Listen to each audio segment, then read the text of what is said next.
ప్రియమైన సహోదరి సహోదరులకు యేసుక్రీస్తు నామములో శుభములు. దేవుని యొక్క నూతనమైన కృప మీకు కలుగునుగాక. ఈరోజు దేవుడు మనకిచ్చిన మాట ఆదికాండము 19వ అధ్యాయము 3వ వచనము. అయినను అతడు మిక్కిలి బలవంతం చేసినప్పుడు వారు అతని తట్టు తిరిగి అతని ఇంట ప్రవేశించిరి. అతడు వారికి విందు చేసి పొంగని రొట్టెలు కాల్చగా వారు భోజనం చేసిరి. ఈ మాటలు మనం ఆదికాండంలో చూస్తున్నాము. ఇక్కడ అయినను అతడు అనగా అతడు అంటే లోతు అని మనకందరికీ తెలుసు అనమాట. మిక్కిలి బలవంతం చేసినప్పుడు వారు అతని తట్టు తిరిగి అతని ఇంట ప్రవేశించారు. వారు అనగా దేవదూతలు అనమాట. ఇక్కడ చూస్తే ఎప్పుడైతే సొదొమ గొమొర్రా యొక్క మొర దేవుని సన్నిధికి చేరిందో, దేవుడు సొదొమ గొమొర్రా విషయంలో తీర్పు తీర్చడానికి దిగి వచ్చినప్పుడు అతడు అబ్రహామును బట్టి లోతును జ్ఞాపకం చేసుకున్నట్టు మనం చూడగలం.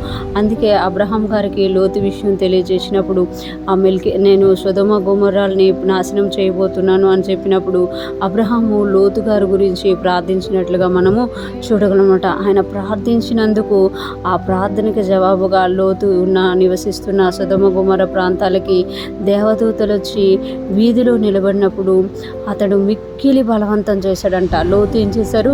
మిక్కిలి బలవంతం చేశాడంట. కొన్నిసార్లు మనము ఆతిథ్యం ఇవ్వడము మరవకూడదు అని పౌలు గారు అంటారు. ఆతిథ్యం మరొకటి తెలియకే వారు దేవదూతలకు ఆతిథ్యం ఇచ్చినమాట. ఎప్పుడైతే మనము ఆతిథ్యం ఇచ్చే గుణం కలిగి ఉంటామో మనకు తెలియకుండానే మనకు మనం మేలు చేసుకునే వారిగా ఉంటాము అని ఇక్కడ తెలియచేయబడుతున్నమాట. వారు అతని తట్టు తిరిగి అతని ఇంటి ప్రవేశించి అతడి వారికి విందు చేసి, అంటే ఆ వచ్చిన వాళ్ళకి లోతు ఏం చేశారట? విందు చేశారట. అంటే మంచి ఆతిథ్యం ఇచ్చినట్టుగా చూడగలం. పొంగని రొట్టెలు కాల్చగా వారు భోజనం చేసిరి.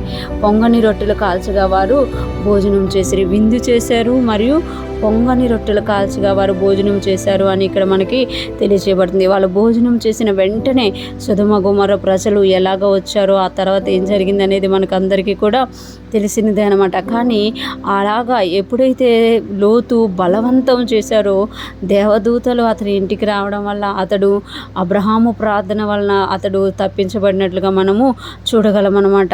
ఇంకొక విషయం ఇక్కడ మనం చూసుకుంటే బలవంతం చేసి రావడం వల్ల అతడు విందు చేయడం వల్ల, అంటే కొన్నిసార్లు మన జీవితాల్లో మనం చేసే మేలు అనేది మనకి ఉపయోగకరంగా మారుతుంది అనమాట. ఇక్కడ లోతు ఎప్పుడైతే వారిని బలవంతం చేసి ఇంట్లోనికి తీసుకెళ్ళి విందు చేశారో అబ్రహాం గారు ప్రార్థన ద్వారా వీరు రక్షింపబడినట్లుగా మనము చూడగలమన్నమాట. ఈరోజు ఫ్రెష్మన్ ఉంటున్న ప్రతి ఒక్కరూ జ్ఞాపకం చేసుకోవాలి. మనము ఎంతమందికి ఎప్పుడైనా సరే ఆతిథ్యం ఇచ్చేవారిగా ఉండాలి అనేది దేవుడు ఇక్కడ మనకి గుర్తు చేస్తున్నమాట. ఇంకొకటి, ఆ ఆతిథ్యం అనేది కొన్నిసార్లు మనల్ని మరణము నుండి కూడా తప్పిస్తుంది అనమాట. ఎప్పుడైతే మనము ఆతిథ్యం ఇస్తామో అది దేవుణ్ణి చూసి ఇచ్చినప్పుడు దేవుని యొక్క ప్రతిఫలాన్ని మనము పొందుకుంటాం. అందుకే యేసయ్య అంటారు కదా, నీతిమంతుడని నీతిమంతుని చేర్చుకున్నవాడు నీతిమంతుని ఫలము పొందును. శిష్యుడు అని ఎవరినైతే గిన్నెడు చన్నీళ్ళు తాగనిస్తారో అతడు ఆ ఫలం పోగొట్టకూడు అని అక్కడ మనకి తెలియజేస్తున్నారు. ఈరోజు ఫ్రెష్మన్ వింటున్న ప్రతి ఒక్కరము కూడా ఆతిథ్యం ఇచ్చేవారిగా ఉండాలని, ఆ ఆతిథ్యం కూడా మనస్ఫూర్తిగా ఇచ్చినప్పుడు దేవుడి నుండి మనం బహుమానం పొందుకుంటామని దేవుడు మనకి తెలియజేస్తున్నారు. అటువంటి గొప్ప కృప మనందరికీ కలుగునుగాక.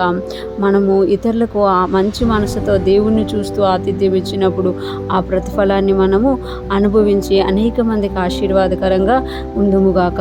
ఆమేన్.